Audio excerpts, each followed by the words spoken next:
میری اسلامی بہن ہے, اسلامی بہن سے یہ بات کر رہا ہے, اور وہ اسلامی بہن کب اس کی گرل فرینڈ بن جاتی ہے دیر نہیں لگتی. اللہ رحم فرمائے, آج اسلام کو بھی استعمال کیا جا رہا ہے زنا کے انکار سے. آپ کو یقین نہیں آئے گا, نیپال کے حالات میں بہت اچھی طریقے سے نہیں جانتا, مگر ہمارے ہندوستان کے حالات یہ ہیں کہ بڑی تعداد میں مسلمان لڑکیاں باقاعدہ ان کے لیے جال بچھایا گیا ہے. غیر مسلم لڑکے فیس بک وغیرہ کے اوپر اتنے ایکٹیو ہیں, وہ آئی ڈی بناتے ہیں اور اس کے بعد خاص طور سے مسلمان لڑکیوں سے دوستی کرتے ہیں. اور شروعات کیسے کرتے ہیں؟ جی میں اسلام کے بارے میں کچھ جاننا چاہتا ہوں. اب یہ بیچاری اللہ کی بندی جو خود اسلام کے بارے میں کچھ نہیں جانتا, اسے بڑی خوشی ہوتی ہے کہ اچھا یہ غیر مسلم ہو کر کے اسلام کے بارے میں جاننا چاہتا ہے. اب یہ لڑکی اس کو اسلام کی تبلیغ کرتا ہے. اب وہ بیچارہ پوچھتا ہے نماز کس کو کہتے ہیں, یہ نماز کا مطلب بتاتی ہے, روزے کا مطلب بتاتی ہے, زکوٰۃ کے بارے میں بتاتی ہے, پردے کے بارے میں بتاتی ہے.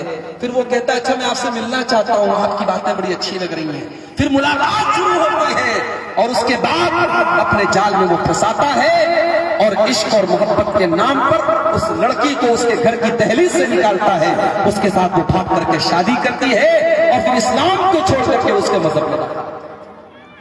اور یہ میں کوئی ہوائی بات نہیں کر رہا ہوں, میرے پاس ڈاٹا موجود ہے. کم سے کم 500 مسلمان لڑکیاں صرف مہاراشٹر کے اندر 2 مہینے کے اندر انہوں نے کورٹ میرج کی ہے غیر مسلموں کے ساتھ. یہ حالات ہے. میری پیاری ماں بہنوں, میں آپ کو بڑے صاف صاف الفاظ میں یہ بتانا چاہتا ہوں, یہ سوشل میڈیا کی دنیا بڑی رنگین ہے, یہ بڑی دھوکے باز دنیا ہے. یہاں کتنے لڑکے جو لڑکیوں کے نام سے آئی ڈی بنا کے چلتے ہیں, کتنے غیر مسلم ہیں جو مسلمان کے نام سے آئی ڈی بنائے ہوئے ہیں. خبردار خبردار, آپ اگر اچھے مقصد کے لیے سوشل میڈیا کا استعمال کرتی ہیں تو کریں, آپ اچھی باتوں کو شیئر کریں, اچھی باتوں کو پھیلائیں, لیکن کسی غیر کے ساتھ دوستی کا پلیٹ فارم نہ بنائیں. کسی غیر مسلم کے ساتھ یا کسی مسلمان کے ساتھ بھی جو غیر محرم ہے اس کے ساتھ دوستی نہ کرے. آج سوشل میڈیا زناکاری تک پہنچانے کا راستہ بن گیا. اور ہمارے اپنے حالات یہ ہیں, ہمارے نوجوان لڑکے اور لڑکیوں کی صحیح عمر میں شادی نہیں ہو پا رہی ہے. ابھی ایک لڑکا مجھے ریسیو کرنے کے لیے بارڈر پر گیا, اس نے پوچھا میں تمہاری شادی ہوئی؟ بولا نہیں شادی نہیں. میں نے کہا کب ہوگی؟ بولا 30 سال کا ہوگا. ابھی عمر کتنی ہے؟ بولا 20 سال. تو 10 سال تک وہ لڑکا کیا کرے گا بھائی؟ وہ جلسے میں تقریر سننے آئے گا بس. اگر ایک لڑکا 20 سال کی عمر میں بالغ ہو رہا ہے, لڑکی بالغ ہو رہی ہے, اور آپ اس کی شادی 30 سال کی عمر میں کر رہے ہیں, تو آپ اگر یہ امید رکھتے ہیں کہ وہ 10 سال تک تقریریں سن کر کے اور قرآن پڑھ کر کے اور حدیثیں پڑھ کر کے گناہ سے بچا رہے گا, تو آپ خوابوں کی دنیا میں زندگی. انسان کو بھوک لگی ہو تو اسے کھانا دیا جاتا ہے, انسان کو پیاس لگی ہو تو اسے پانی دیا جاتا ہے, انسان کو نیند لگی ہو تو اسے سونے کا موقع دیا جاتا ہے. اگر ایک نوجوان لڑکا اور لڑکی شادی کی عمر کو پہنچے ہیں تو والدین اس انتظار میں نہ رہے کہ میرا لڑکا جب میرا کرتا پہنے گا تب میں سمجھوں گا بڑا ہوگا. بعض لڑکے باپ کا کپڑا پہننے لگتے ہیں کہ باپ کو سمجھ میں آ جائے میں بڑا ہوں. اور لڑکیاں بیچاری وہ تو شرماتی ہیں, وہ تو شادی کی بات کر بھی نہیں سکتی کہ اگر کریں گی تو گھر والے کہیں گے بڑی بے حیا ہے, بڑی بے شرم ہے. تو یہ بھی بہت بڑا مسئلہ ہے اس وقت ہمارے نوجوانوں کا, صحیح عمر پہ شادی تک کرنا. اور میں نے دیکھا ہے کہ جو لڑکے اور لڑکیاں صحیح عمر پر ان کی شادی ہو جائے وہ بہت ساری بیماریوں سے بچے رہتے ہیں, بہت ساری دماغی ٹینشن سے بچے رہتے ہیں. میرے پیارے ساتھیوں, یہ اسلام کی تعلیم ہے, یہ نبی کی. اللہ کے پیارے نبی فرماتے ہیں یا معاشر الشباب من استطاع منکم الباء فلیتزوج. اے نوجوانوں, اگر تمہارے پاس اپنی بیوی کی ذمہ داری اٹھانے کی طاقت ہے تو تم جلدی سے نکاح کرو, جلدی سے تم شادی کر لو. فَإِنَّهُ أَغَضُّ لِلْبَصَرِ وَأَحْسَنُ لِلْفَرْجِ. اس لیے کہ شادی کرنے سے تمہاری نگاہیں جھک جائیں گی اور تمہاری شرمگاہ محفوظ ہو جائے. شرمگاہ کی حفاظت کا یہی ایک راستہ ہے, صحیح وقت پر آپ شادی کریں, اور نہیں کریں گے انجام برا ہوگا. یہ جو آپ نے شادی کے راستے میں رکاوٹیں بنا کے رکھی ہیں, جہیز کے نام کی رکاوٹ, بارات کے نام کی رکاوٹ, ذات اور برادری کے نام کی رکاوٹ، لمبے چوڑے خرچ کے نام کی رکاوٹ، ان رکاوٹوں کو جب تک آپ نہیں ختم کریں گے اور شادی کو آسان نہیں کریں گے تب تک سماج سے زنا ختم نہیں ہو سکتا۔ اور ویسے بھی نیپال کے بارے میں مشہور ہے کہ یہاں شراب و شباب بہت عام ہے۔ ایک ایسے ماحول میں جب شراب عام طور سے بک رہی ہو اور ایک ایسے ماحول میں جہاں زنا عام طور سے ہو رہا ہو، اپنے جوان لڑکے اور اپنے جوان لڑکیوں کی حفاظت کے لیے ہمیں اور آپ کو ان رسم و رواج کی بیڑیوں کو چھوڑنا پڑے گا۔ ختم کرو اس جہیز کے رسم کو۔ میں نوجوانوں سے کہنا چاہوں گا، اپنے اندر غیرت پیدا کرو، اپنے باپ سے کہہ دو کہ میں اپنی شادی میں جہیز نہیں لوں گا۔ اگر اس جلسے میں بیٹھا ہوا ہر نوجوان جس کی شادی نہیں ہوئی ہے، اگر ہر نوجوان یہ طے کر لے، اگر یہاں 100 نوجوان بھی بیٹھے ہوں اور وہ یہ طے کر لے کہ میں جہیز نہیں لوں گا، تو یہ 100 پریواروں کے اوپر بہت بڑا احسان ہوگا، 100 بیٹیوں کے باپ کے اوپر بہت بڑا احسان ہوگا، اور 100 لوگوں کی شادیاں آسانی کے ساتھ سنت ہوگی۔ اللہ کے پیارے نبی فرماتے ہیں اذا خطب الیکم ممن ترضون دینہ وخلقہ فزوجوہ، جب تمہارے لڑکا یا لڑکی کے لیے کسی اچھے گھر کا رشتہ آ جائے، دیندار گھر کا رشتہ آ جائے، فزوجوہ، تو تم جلدی سے نکاح کرو۔ الا تفعلوا، اگر تم ایسا نہیں کرو گے تکن فتنۃ فی الارض، تو زمین کے اندر فتنہ پھیل جائے گا، وفساد عریض، اور فساد پھیل جائے گا۔ اور فساد آج پھیلا ہوا ہے، فساد آج پھیلا ہوا ہے، اس قدر حالات خراب ہیں میرے پیارے ساتھیوں۔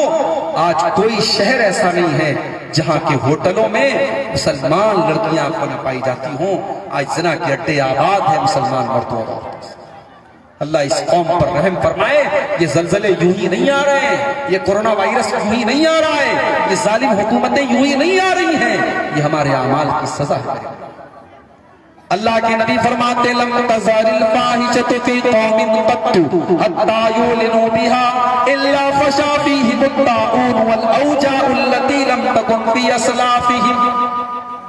جب کسی قوم کے اندر بے حیائی پھیل جاتی ہے، بے غیرتی پھیل جاتی ہے، زناکاری پھیل جاتی ہے، اس قوم کے اوپر اللہ تعالیٰ ایسی بیماریوں کو ڈال دیتا ہے جن بیماریوں کا نام ان کے باپ دادا نے بھی نہیں سنا۔ سنا تھا 70 سال والوں نے کورونا وائرس کا نام؟ سنا ہے ہمارے بزرگوں نے کبھی ایڈز کا نام؟ پہلے کینسر کی بیماری ہزاروں لاکھوں میں کسی ایک کو ہوتی تھی، آج کینسر ہاسپٹل بھرے پڑے ہیں مریضوں سے۔ یہ ہمارے اعمال کی سزا ہے۔ اور اگر ہم نے حالات کو کنٹرول نہیں کیا تو وہ دور بھی آنے والا ہے۔ اللہ کے پیارے نبی فرماتے ہیں والذی نفسی بیدہ، اس اللہ کی قسم جس کے ہاتھ میں میری جان ہے، لا تفنا هذه الامہ، یہ امت فنا نہیں ہوگی، یہ امت برباد نہیں ہوگی، حتی یقوم الرجل الی المرأة، یہاں تک کہ ایک مرد ایک عورت کے ساتھ زنا کرے گا، فیفرشها فی الطریق، اور سر عام کھلے عام پبلک پلیس میں ساروجنک استھل پر سب کے سامنے زنا کرے گا۔ اور اس دور کا سب سے متقی انسان وہ ہوگا جو یہ کہے گا لو واریتها وراء هذا الحائط، کہ بھائی یہ کام سب کے سامنے مت کرو، دیوار کے پیچھے چلے جاؤ۔ یہ کہنے والا اس دور کا سب سے متقی انسان۔ اب ظاہر ہے کہ ایک طرف بدکاری ہے، ایک طرف بے حیائی ہے، اور دوسری طرف ہمارا وہ نوجوان ہے جو یہ جانتا ہے کہ ہمیں اپنی جوانی کو بچا کے رکھنا ہے، جو قرآن کی اس آیت پر عمل کرتا ہے قل للمؤمنین یغضوا من ابصارہم ویحفظوا فروجہم، اے نبی آپ مومنوں سے کہہ دیجئے وہ اپنی نگاہوں کو نیچی رکھیں اور اپنی شرمگاہوں کی حفاظت کریں۔ ایک نوجوان زناکاری کے راستے پر چل رہا ہے، ایک نوجوان اپنی شرمگاہ کی حفاظت کر رہا ہے، کیا دونوں برابر ہو سکتے ہیں؟ اللہ فرماتا ہے لا یستوی الخبیث والطیب، دونوں برابر نہیں ہو سکتے۔ صحابہ کی زندگی آپ، آج تو ہمارا نوجوان غلط کام کرنے کے موقع تلاش کرتا ہے۔ صحابہ کرام کو موقع ملے مگر انہوں نے اللہ کے ڈر سے ان موقعوں کو چھوڑ دیا۔ حضرت مرثد رضی اللہ تعالیٰ عنہ کو دیکھیے، نوجوان صحابی ہیں، ہٹے کٹے ہیں، جسم کے اندر طاقت بھی ہے، دور جاہلیت میں ایک عورت سے ان کی محبت ہے، اس عورت کا نام عناق ہے۔ دور جاہلیت میں حضرت مرثد کو اس عورت کے ساتھ تعلق تھا، اسلام قبول کرنے کے بعد اس عورت کو چھوڑ دیا۔ حضرت مرثد رضی اللہ تعالیٰ عنہ ایک مرتبہ مکہ سے ایک مسلمان قیدی کو چھڑا کر کے لے کے جا رہے تھے. راستے میں ان کی محبوبہ جو دور جاہلیت میں ان کی محبوبہ تھی، اناپ اس کا نام تھا، اس نے اپنے مکان کی چھت سے حضرت مرثد کو دیکھا. حدیث کے الفاظ ہیں، اناپ نے حضرت مرثد کو دیکھا اور کہا کہ اے مرثد آؤ آج کی رات ہمارے ساتھ گزارو. چاندنی رات ہے، ایک خوبصورت عورت گناہ کی دعوت دے رہی ہے، کوئی دیکھنے والا نہیں، کوئی پکڑنے والا نہیں، کسی سیکیورٹی کیمرے کا ڈر نہیں، کسی پولیس کا ڈر نہیں، کسی قانون کا ڈر نہیں، لیکن ایک اللہ کا ڈر ہے جس نے مرثد رضی اللہ تعالیٰ عنہ کو یہ گناہ کرنے نہیں دیا. حضرت مرثد نے کہا نہیں اے اللہ، پہلے کا معاملہ الگ تھا، پہلے میں مسلمان نہیں تھا، اب میں اسلام لا چکا ہوں، اب میں مسلمان ہو چکا ہوں، اور اسلام کے اندر اللہ تعالیٰ نے زنا کو حرام قرار دیا ہے. اے اللہ، میں تیرے پاس نہیں آ سکتا. اتنا کہہ کر کے حضرت مرثد وہاں سے چل جاتے.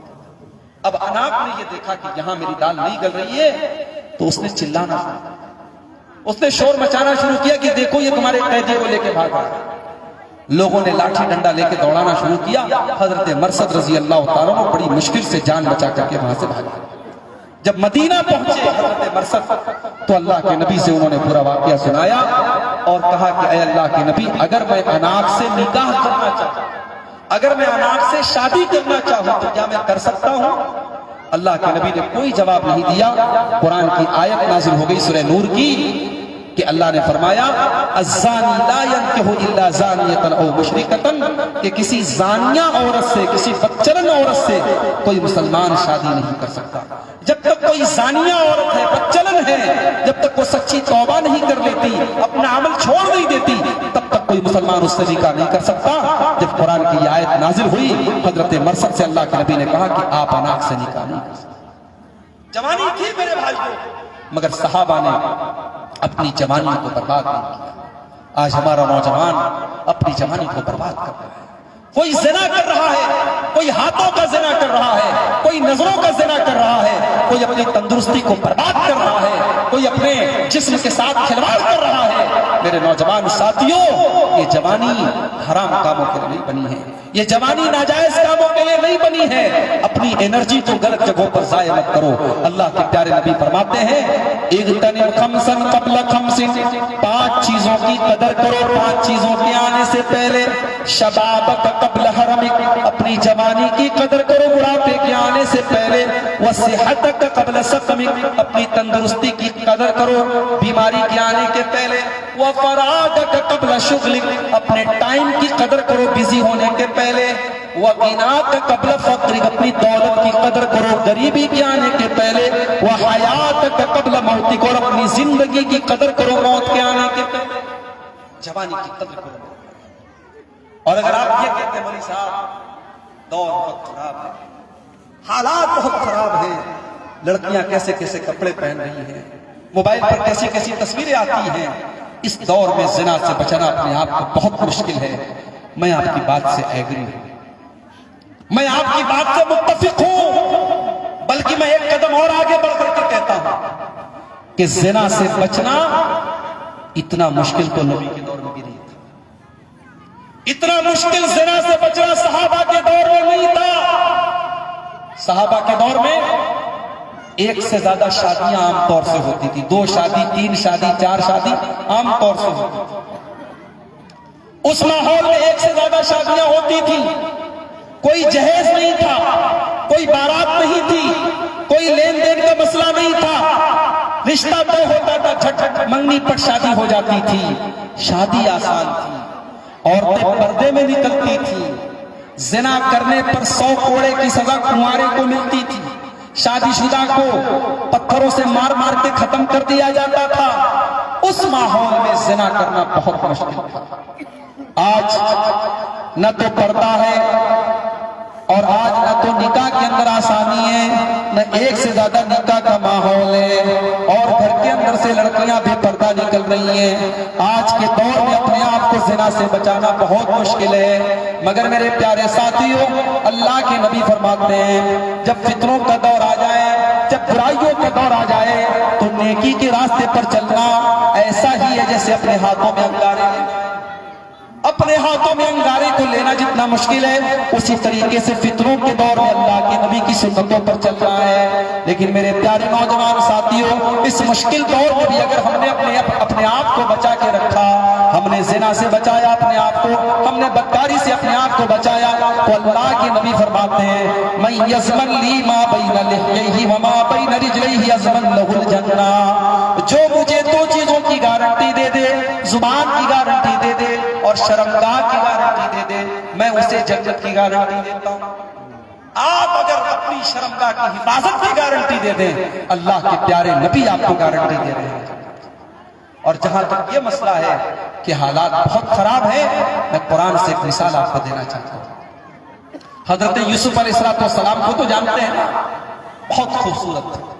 اللہ کے نبی فرماتے ہیں دنیا کا آدھا حسن دیا گیا تھا یوسف علیہ السلام، اتنے خوبصورت تھے کہ مصر کی عورتوں نے ان کو دیکھ کر کے اپنے ہاتھوں کو کاٹ ڈالا، اتنے خوبصورت تھے حضرت یوسف علیہ السلام۔ آج ہمارے بہت سارے نوجوان بچے یہاں بیٹھے ہیں، لڑکیاں بھی بیٹھی ہیں۔ خوبصورتی بڑی نعمت بھی ہے اور بہت بڑا فتنہ بھی ہے۔ جب کوئی لڑکا خوبصورت ہوتا ہے نا تو اسے احساس ہوتا ہے میں بہت خوبصورت ہوں، میں بہت خوبصورت ہوں، بڑی آسانی سے کسی کو اپنے جال میں پھنسا سکتا ہوں۔ اور بہت سارے لڑکے جو تھوڑے خوبصورت اور ہینڈسم ہوتے ہیں وہ اپنی خوبصورتی کا ناجائز فائدہ اٹھاتے بھی ہیں۔ یاد رکھو میرے بھائی، اگر اللہ نے آپ کو خوبصورت بنایا ہے تو اپنی صورت کے ساتھ ساتھ اپنی سیرت کو بھی آپ خوبصورت بنائیں، اس لیے کہ اللہ تعالیٰ آپ کے چہرے کی خوبصورتی کو نہیں دیکھتا ہے، اللہ آپ کے دل کی خوبصورتی کو دیکھتا ہے۔ ان اللہ لا ينظر الى صورکم واجسامکم، اللہ تعالیٰ تمہارے چہرے کی خوبصورتی کو نہیں دیکھتا، تمہارے جسم کی خوبصورتی کو نہیں دیکھتا، ولکن ينظر الى قلوبکم واعمالکم، بلکہ اللہ تعالیٰ تمہارے دلوں کو دیکھتا ہے، تمہارے اعمال کو دیکھتا ہے۔ تو خوبصورت اگر ہیں آپ تو خوب سیرت بھی بنائیں۔ بعض نوجوان بھائیوں کو دیکھتا ہوں کہ ماشاءاللہ خوبصورت ہیں لیکن ہیئر اسٹائل جو ہے بڑا عجیب سا، بال ایسا بنا کے رکھا ہے جیسے لگتا ہے کرنٹ مار دیا اس کے بال میں۔ کسی کا بال ایسا ہوتا ہے کہ بالکل عجیب و غریب کلر سے اس کو رنگ